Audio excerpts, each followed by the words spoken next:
अन्न व औषध प्रशासनाच्या वतीने ईट राईट इंडिया मेळाव्याचे आयोजन. शासनाच्या 100 दिवस कृती आराखड्याअंतर्गत अन्न व औषध प्रशासनाच्या वतीने के वाघ अन्न तंत्रज्ञान महाविद्यालय पंचवटी येथे ईट राईट इंडिया मेळावा आयोजित करण्यात आला. यामध्ये नागरिकांना निर्भेळ अन्न, सुरक्षित आहार व शाश्वत अन्न पद्धतीबाबत मार्गदर्शन करण्यात आले.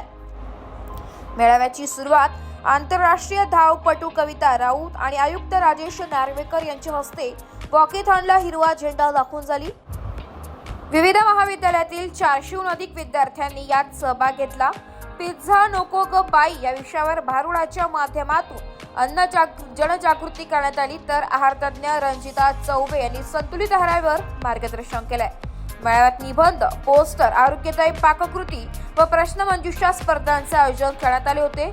विजेत्यांना जिल्हाधिकारी जलज शर्मा यांच्या हस्ते पारितोषिके प्रदान करण्यात आली. यावेळी अन्न व औषध प्रशासन व के वाघ महाविद्यालयाचे विविध अधिकारी, प्राध्यापक व विद्यार्थी मोठ्या संख्येने उपस्थित होते.